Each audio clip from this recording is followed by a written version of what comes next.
Hello everyone, welcome to lecture force. तो 4 तारीख का तीनों शिफ्ट का पेपर सक्सेसफुली कंडक्ट हो चुका है। मैंने एक पैटर्न ऑब्जर्व करा है, एग्जामिनर की डिमांड को ऑब्जर्व करा है, उसी ऑब्जर्वेशन को आपके साथ शेयर कर रहा हूँ इस वीडियो में। हो सकता है जिनका कल या परसों पेपर है तो उनकी हेल्प हो जाए, क्योंकि मैं देख रहा हूँ चीज़ें रिपीट भी हो रही हैं। अगर रिपीट नहीं हो रही तो जो कॉन्सेप्ट एग्जामिनर ने फर्स्ट शिफ्ट में पूछा है, थोड़ा घुमा के सेकेंड में पूछा है और थोड़ा और ट्विस्ट करके उसको थर्ड में पूछा गया है। यानी कि जो ऑब्जर्वेशन है मेरा वो क्या कहता है, आपको जो मैसेज कन्वे करना चाह रहा हूँ वो आपको समझ में आ जाएगा। वीडियो में बने रहना अगर कल या परसों पेपर है आपका, ठीक है। स्पेशली फिजिक्स की बात कर रहा हूँ। जैसे अभी एग्जामिनर ने प्रतिघात इम्पीडेंस का पूछा गया कुछ, ठीक है, फॉर्मूला पूछा गया है। अगर डायमेंशनल फॉर्मूला प्रतिघात का पूछा गया है तो हो सकता है अब की बार वो प्रतिबाधा पूछ ले, ठीक है। इम्पीडेंस इसकी इंग्लिश इम्पीडेंस होती है, लेकिन हिंदी में ऐसे हो सकता है प्रतिरोध की जो बीमा होती है, मैं आपको बता दूं, वही प्रतिबाधा की होती है, वही प्रतिघात की होती है, ठीक है। तो आप प्रतिरोध की बीमा याद कर लो, ठीक है। ये कोड याद कर लो, 1 2 3 2 और लास्ट के 2 पे नेगेटिव। ये आपको रटी हुई होनी चाहिए। मैं क्या बताना चाह रहा हूँ, क्योंकि हो सकता है अब अभी क्या है कि डायमेंशन इजी नहीं पूछ रहा है, इसका मतलब हो सकता है प्रतिरोध, आपने प्रतिरोध की अगर रट ली है तो प्रतिरोध से आप विशिष्ट प्रतिरोध निकाल सकते हो, क्योंकि विशिष्ट प्रतिरोध जो होता है, स्पेसिफिक रेजिस्टेंस होता है, वो ओम इंटू मीटर होता है। यानी कि बस इसमें अगर हम L क्यूब कर दें, स्क्वायर है, मेरी बात समझना, अगर स्क्वायर है और इसमें अगर हम L क्यूब कर दें तो किसकी बीमा बन गई? विशिष्ट प्रतिरोध की। प्रतिरोध की बीमा याद करी हमें, ये ऑटोमेटिक हो गई। अब हो सकता है चालकता की या विशिष्ट चालकता की, इन चारों में से कोई एक डायमेंशनल फॉर्मूला हो सकता है आ जाए, मेरा ऑब्जर्वेशन जो कह रहा है। तो अगर आपने प्रतिरोध की करी तो उससे विशिष्ट प्रतिरोध निकाल लिया। अब चालकता और विशिष्ट चालकता निकाल सकते हो। प्रतिरोध में सभी पावर इन्वर्स कर दो तो वो चालकता कंडक्टिविटी और स्पेसिफिक कंडक्टिव बनानी है। विशिष्ट चालकता तो विशिष्ट प्रतिरोध की सभी डायमेंशन को इन्वर्स कर दो, जो प्लस है वो माइनस कर दो, क्योंकि उल्टा ही तो होता है। महो होता है चालकता का और विशिष्ट चालकता का महो इन्वर्स और मीटर इन्वर्स ओम, ठीक है। आई होप ये आपको समझ में आया, क्योंकि डायमेंशनल फॉर्मूले अभी क्या है, जी का वैल्यू पूछा है 6.67, तो इसी में आगे बताऊंगा कि क्या और पूछ सकता है, ठीक है। तो अब जैसे कि ये तो बात हो गई रेजिस्टेंस, तो इन एरियाज़ को अगर एग्जामिनर टच कर रहा है तो हो सकता है रेजिस्टेंस और कैपेसिटेंस का मल्टीप्लाई करके उसका डायमेंशनल फॉर्मूला पूछ दे, या इंडक्टेंस और कैपेसिटेंस का डायमेंशनल फॉर्मूला पूछ दे मल्टीप्लाई करके। तो इनको वहाँ पे आपको करना ना पड़े। मेरा जो पर्पज है वैसे मैं करा चुका हूँ, लेकिन अभी मुझे बहुत हाईली नीड हुई इस चीज़ की तो मैं करा रहा हूँ। जैसे अगर रेजिस्टेंस और कैपेसिटेंस का अगर हम मल्टीप्लाई करते हैं डायमेंशनल का, तो वो टी की डायमेंशनल के इक्वल आता है, ठीक है। और अगर एल यानी कि कैपेसिटेंस और एल इंडक्टेंस का गुणा करते हैं तो टी स्क्वायर आता है। मेरी बात सुनते चलना और इनको सुनहरे अक्षरों में कहीं लिखते चलना, ठीक है। एक चौक कुंडली का जो कॉन्सेप्ट है वो टच किया है एग्जामिनर ने, तो किस तरह से ये परिणमन अनुपात जो होता है ये टच किया है। अगर ये पूछा है तो और आगे शिफ्ट में कल या परसों में क्या पूछ सकता है, जो प्रोबेबिलिटी है वो मैं बता रहा हूँ। जैसे सबसे पहले तो ये रेशियो याद रखना, नंबर ऑफ जो टर्न्स होते हैं सेकेंडरी में और नीचे प्राइमरी में, इधर वीपी वीएस, सिमिलरली आईपी और आईएस का जो रेशियो होता है ये परिणमन। अब कैसे क्वेश्चन पूछ सकता है वो, हो सकता है वो कहे ऊंचाई यानी कि स्टेप अप ट्रांसफार्मर है, स्टेप अप में नंबर ऑफ सेकेंडरी में जो टर्न्स होते हैं, फेरों की संख्या होती है वो ज़्यादा होती है। अपचाई में मतलब स्टेप डाउन ट्रांसफार्मर में प्राइमरी में फेरों की संख्या ज़्यादा होती है, ऊंचाई में सेकेंडरी में द्वितीय कुंडली में ज़्यादा होती है और अपचाई में प्राथमिक में ज़्यादा होती है, ठीक है। और क्या पूछ सकता है, चौक कुंडली होती है वो कौन से प्रिंसिपल पे वर्क करती है? वो स्वप्रेरक। दो तरह के होते हैं, एक स्वप्रेरक तो मतलब सेल्फ इंडक्टेंस, एक अन्योन प्रेरक मतलब म्यूचुअल इंडक्टेंस। तो हो सकता है चौक कुंडली का पूछे तो चौक कुंडली जो होती है वो स्वप्रेरक पे काम करती है और ट्रांसफार्मर जो होता है वो म्यूचुअल इंडक्टेंस यानी कि अन्योन प्रेरक तो पे प्रिंसिपल पे काम करता है। तो ये चीज़ें आप याद रख सकते हो। सेकंड थिंग एक ये याद रखना कि रेजोनेंस का भी उसने कॉन्सेप्ट अगर छुआ है, अनुनाद आपको पता हो अनुनाद की क्या कंडीशन होती है। अनुनाद में XL जो होता है वो XC के इक्वल होता है, ठीक है। ये तो मैं कई बार बता चुका हूँ। और एक चीज़ और याद रखना कि LCR सर्किट हो तो I और V सेम फेज होगा, सेम कला में होंगे अगर रेजोनेंस है, ठीक है। अभी आगे और बताऊंगा मैं। बहुत इंटरफेरेंस का जो आकृति होता है वो हाइपरबोलिक होता है। कैसा होता है? जो फ्रिंज का आकृति होता है इंटरफेरेंस में, जो एक्सपेरिमेंट किया था तो उसमें क्या होता है, फ्रिंज की सबसे पहले आकृति कैसी होती है? हाइपरबोलिक।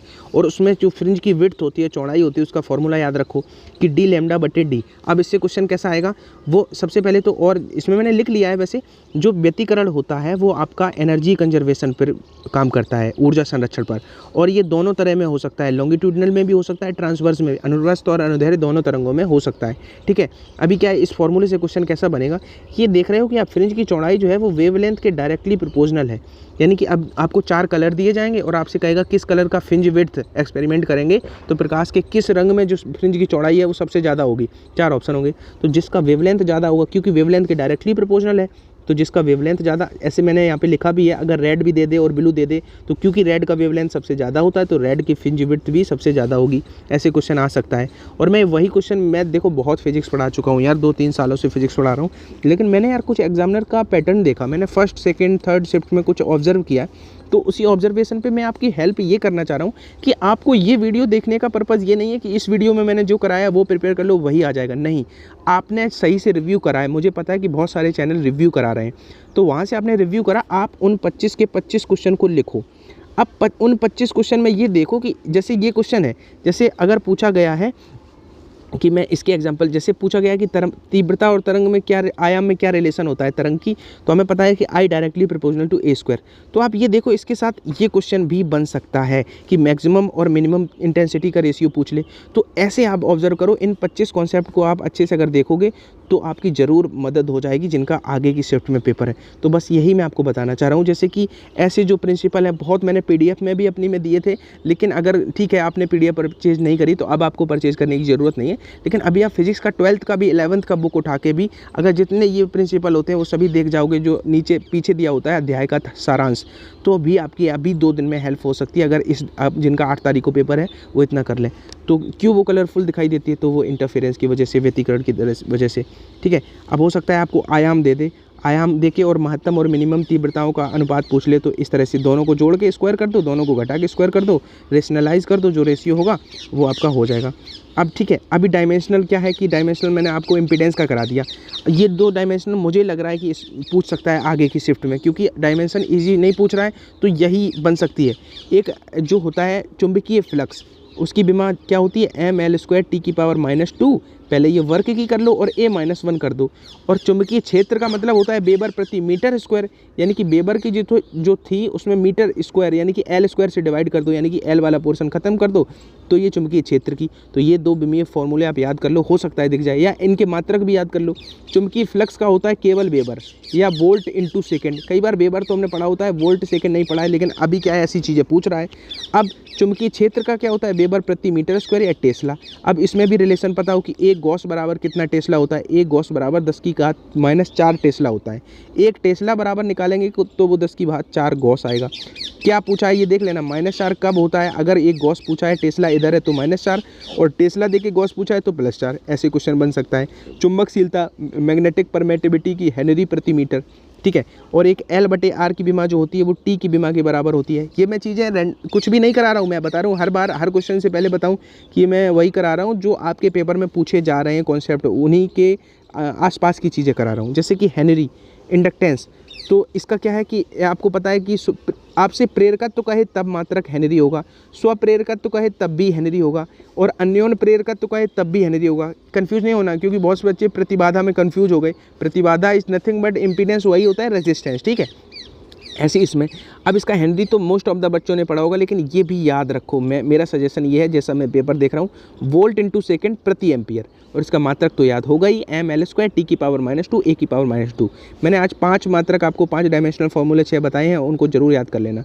नेक्स्ट मैंने देखा है कि अभी पूछा गया था इलेक्ट्रिक वाला, हो सकता है मैग्नेटिक का पूछे कि R³ के डायरेक्टली प्रोपोर्शनल होता है जो चुंबकीय द्विध्रुव डाइपोल के कारण जो मैग्नेटिक फील्ड होता है वो अच्छी है, मतलब एक्सियल, या अच्छी नहीं देगा तो अनुदैर्ध्य स्थिति में फॉर्मूला होता है 2m/r³। इसको याद करने का पर्पज़ क्यों है, क्योंकि इलेक्ट्रिक वाला पूछा गया है 4 तारीख में, तो हो सकता है कि मैग्नेटिक वाला 8 तक पूछ ले कहीं, तो जो उसका होता है उसमें 2 नहीं होता है, केवल m/r³ होता है, जो ट्रांसवर्स में होता है, निरक्षीय स्थिति में होता है, ठीक है। हाँ, एक चीज़ और रह रही है जो भी मैं बता रहा हूँ, आप याद कर सको तो कर लो, जो इंड्यूस्ड इलेक्ट्रोमैग्नेटिक फोर्स होता है, प्रेरित वैद्युत वाहक बल, लेंज का नियम पढ़ा है अपना, जो ऊर्जा संरक्षण पे काम करता है, तो उसमें जो प्रेरित वैद्युत वाहक बल होता है उसका डायमेंशनल फॉर्मूला अगर आप याद कर पाओ तो याद कर लेना, ठीक है। मैं आपको, और अब एक आइडिया भी आपको मिलेगा कि हमें क्या, हम इन 2 दिन में, एक दिन में जैसे 8 को पेपर है तो कल क्या पढ़ के, और कुछ मत पढ़ो। जैसे अगर आप चाहते भी हो कि और मतलब रैंकर बनना चाहते हो तो ऑब्जर्व करो कि 4-5 तारीख में क्या पूछा गया है। आज की शिफ्ट में भी मैं चीज़ें ऑब्जर्व करूंगा और आपकी हेल्प करने की शाम तक कोशिश करूंगा। बस आप परेशान नहीं होना कि कहने लगो कि यार आपने तो कहा था कि अब पढ़ना नहीं, आप फिर से वीडियो बनाने लगे। तो वीडियो बनाने का मोटिव सिर्फ यही है, जो समझदार है वो समझ रहे होंगे मैं क्या कहना चाह रहा हूँ। मैग्नेटिक जो द्विध्रुव आघूर्ण मैग्नेटिक डाइपोल मूवमेंट का डायमेंशनल फॉर्मूला क्या होता है, फॉर्मूला NIA होता है। N तो नंबर ऑफ कॉइल्स होते हैं, जो आपका मात्रक पे फर्क नहीं पड़ेगा, मतलब I मतलब एम्पियर, और A मतलब I मतलब एम्पियर और ए मतलब मीटर स्क्वायर एरिया, तो एल स्क्वायर ए, ये फॉर्मूला का है, क्या हो गया, मैग्नेटिक डाइपोल मोमेंट का।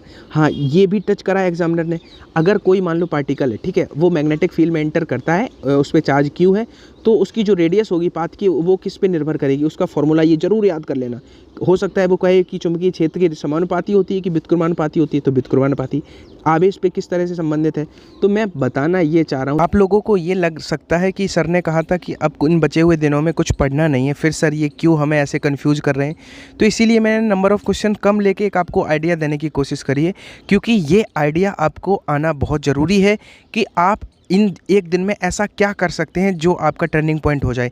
क्योंकि ये ज़रूरी इसलिए हो गया क्योंकि मैंने देखा फर्स्ट शिफ्ट में 2i का मोड पूछा गया, मापांक पूछा गया, सेकंड में भी पूछा गया, मैथ में भी बहुत सारी चीज़ें। अब जैसे इंग्लिश है, सिमिलरली आप तीनों सब्जेक्ट का समझ सकते हो।